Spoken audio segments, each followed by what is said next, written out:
Okay, guys, welcome to La Bestia again. We're here with Noah and Sonic Boom. How are you guys? Hey, Doing good. pretty good. Where are you now? I'm in Los Angeles. Pete is in Austin, Texas. Great. Are you guys like some like hotel or something? I'm staying with a friend here in Austin, an old friend. Yeah, I'm in his spare bedroom. Amazing. I'm at a B&B in LA. This isn't my place, but I'm just here visiting friends for a couple of days before going to Mexico. These aren't my gold discs on the wall here. Okay, what discs are? Two albums. These are two albums I would have liked to have worked on, but sadly not. Would you? I'm seeing Jimi Hendrix there. Is that? Yeah. Hendrix albums. Is Jimi Hendrix something you would like to play before like going on stage to perform? Oh, wow. That's a tough act to follow. Oh wait, is it playing it on stage for the audience to hear, or is it just for us to get pumped up backstage? Like, okay, so yeah, let's pretend you guys are backstage. It's 10 minutes before the show. What would you do? You actually listen to something, or what would you listen to? We don't do it every time, but sometimes there's music. We don't really have a ritual or anything like that. We just sort of just Chill. go for it. I think Pete's the same. I like when it's kind of disorganized, the whole like setup. I don't like when I don't like to have the lights like turn off and us to go out and there to be that sort of atmosphere. I like when it's sort of clumsy and disorienting and kind of chaotic. That's how I like to start a show generally. So is it like lights going out and people screaming, like kind of creepy? I don't think it's creepy. It's just not the way I like to do it.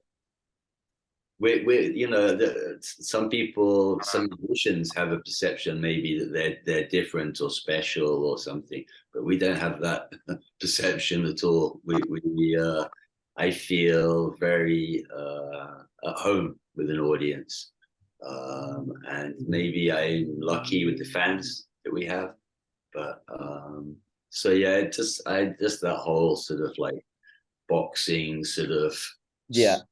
kickoff is just feels like a little get over yourself time, but yeah. Amazing. Some people really like that sort of thing and maybe even expect that sort of thing at shows. I feel like I've seen criticism of my show where because I didn't talk to the audience enough, stuff like that. Some people like different things. Let's leave it at that. Yeah, that's correct. But you say that, so do you usually don't talk to the audience during the show? Almost nothing.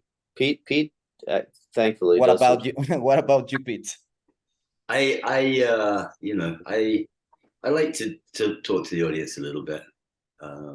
Yeah, but we don't really have much gaps in our songs anyway, so we're sort of there to get as much of the music over and the atmosphere contained, within our set time, whatever we're given to play. So and we don't have to tune our guitars, or we don't have all the reasons that a lot of bands have for someone talking while nothing else is happening. So yeah, if people are expecting you to talk, you guys should do like a podcast or something, like Panda Bear and Sonic Boom podcast. How does that sound like? I am always I'm a big fan of stand-up comedy, and sort of like the ultimate performance to me. I'm always kind of envious of people who do that or impressed by that. Sometimes I dream about like incorporating stand-up into our music. Okay, I wish I could do that. It would be really cool. So how would you do it? Do you have any clue? How would you do it? Like No, I think I'd just sort of, just like music, just sort of go for it and learn from my mistakes and see where it goes. Probably. Who's funnier? Who tells better jokes? Noah, for sure. But I think the funniest I've ever been on stage. And what enabled that was the audience. And if you have the right people in the audience, I actually like people heckling, and I like audience interaction like that. It doesn't faze me at all. And sometimes you get very funny people shout very funny things, and it's sort of yeah, it adds a certain energy. But it's quite hard to. I'm sure it is for a lot of stand-up comedians. It's quite hard to summon that the whole time. It's you know, as an artist, you have this thing where you really notice in different places that you play the energy that you get. That you can. There's some cities you can always play in that city, and you'll always get that energy. It's just the city sort of has this energy, or the group of people do, and I think that's what makes a good show, and I'm sure makes a good comedy show as well. Of course, Mexican people, we are funny. I think. I hope we are funny.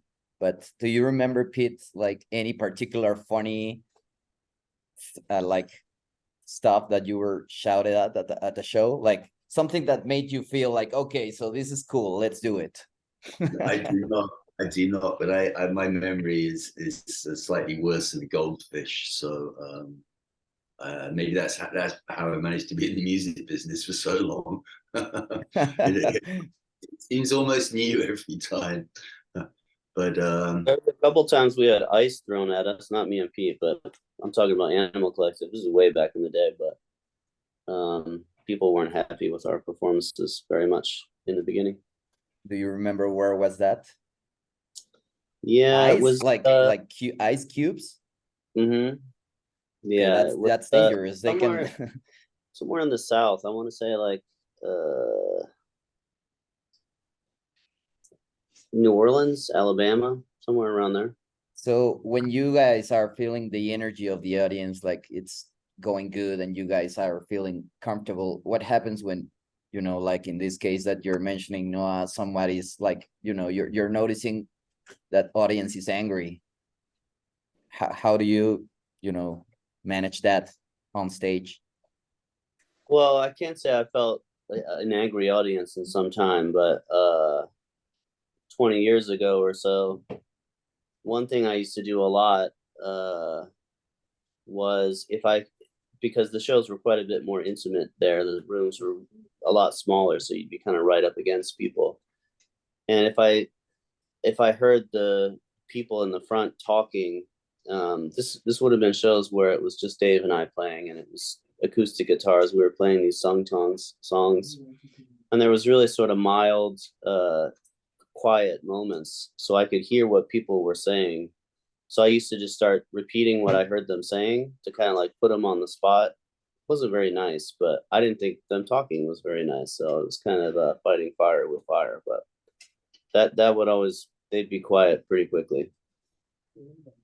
Okay, and it's interesting this that you both guys are saying, because in terms of, you know, the creating process. So before asking that, I want to ask you, because I read something that you guys said about you guys having dinner in Portugal, and you know, when the Reset in Dub version came, and you were saying that you were eating Portuguese chicken and drinking cheap wine.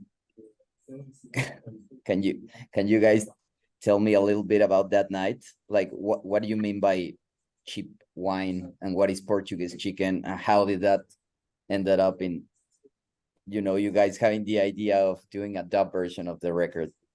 Well, getting chicken in Portugal is kind of like getting pizza in New York, or I suppose getting tacos in Mexico City. It's like just the cheap, easy kind of takeout food that everybody gets. So we get it a lot. You both live in Portugal? Yes. Mm-hmm. Okay, so you eat Portuguese chicken a lot. We do. Yes, it's very good. The really good. And the wine's very good. I mean, you know, for a couple of euros, you can get a really very nice drinkable wine in Portugal. The wine is very cheap there. But we were also we were just hanging out. I can't remember if we'd been rehearsing or something. We were hanging out afterwards and having dinner, and we were listening to stuff on the phone. And Noah had played me a track, a King Tubby dub of an Eric Donaldson song called Cherry Baby. And the King Tubby version is called Cherry Dub. And he played it me a little while before, but we were listening to it that night. And I don't know, the idea just came that it would be kind of a fun thing to do some dub versions of some of the Reset songs. And then, you know, we both were really into the idea, and then we were wondering who we might do it with, and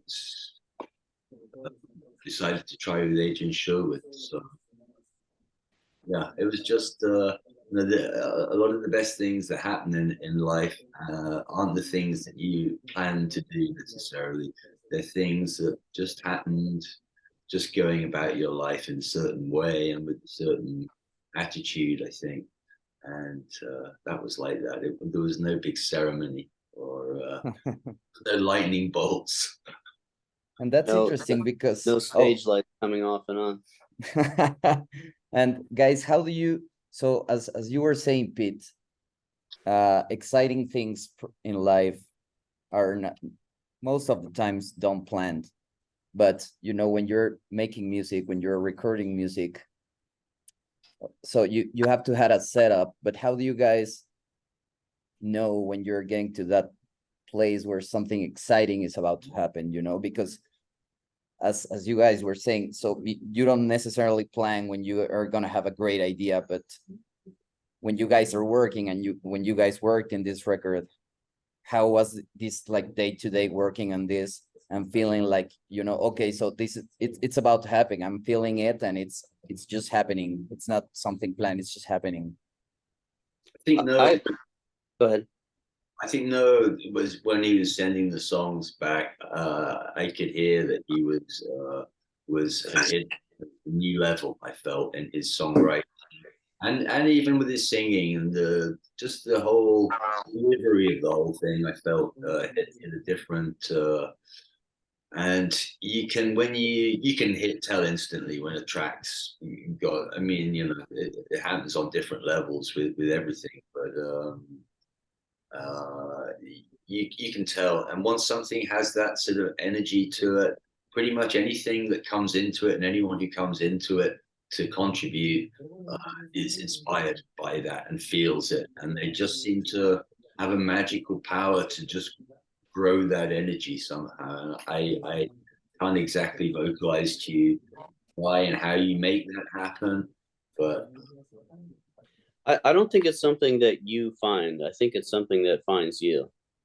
I think it's something that happens to you, not something that you it's not something you kind of catch it. I find it kind of goes in waves. Like there might be 2 weeks where I feel like it's really just sort of in the air, and then months might go by where it's not really happening so much. But I feel like the important thing is to be working all the time, so that when it is sort of around, that you're there to kind of harness it in a way. Do you have something or particular thing that you do when you're working that makes you more ready to be able to catch it? No, but I do have ways of kind of if it's not happening, I feel like I've developed sort of a process of or a way of finding other things to do that kind of keep the ball rolling, because I feel like the worst thing you can do is just to sort of like quit and put your hands up. And you know, I feel like to keep me there in the studio or in the room that I'm working in, still kind of with my mind on making stuff, is I feel like the target for me. So usually if I feel like it's not working, if it's not happening with songwriting, I'll try to just read a manual for a piece of gear or sometimes just listen to music will kind of keep me in the spot. But yeah, just anything that sort of keeps me pointed forward is that's what I'm trying to do mostly. I try and build up my energies to just do stuff when I feel really inspired to do it. And if I have a slightly different philosophy on this, you know, but I can hear when something magical happening that someone else is doing. I have more trouble with myself. I have to go on instinct and do what I think instinctively I should be doing on something. And then it's not usually until the next day when I listen to it back that I actually know what I did. And I know with this record, you know, because we were doing it in tough times and it wasn't easy. It felt, I mean, you know, it felt better to be doing it than not doing it. But it wasn't like a big party, us doing it, you know. And we would do stuff and go into work. And sometimes, some days, I know, speaking for myself, I was fried, just totally fried by everything. And we'd work and do stuff, and I wouldn't really know. And I think sometimes I'd play keyboard parts or things and be like, oh, well, it'll be a placeholder and we'll see. And maybe, and then I'd hear it the next day and be like, that's it. That's fine. It doesn't need anything doing to it. So it's easier for me to hear what someone else is doing and know when it's right than it is myself. So we have slightly different ways of moving with that. But pretty much every vocal I did on the record, I thought was a placeholder. Yeah, it's funny. It's strange. Maybe that's part of our dreaded human nature. Mm.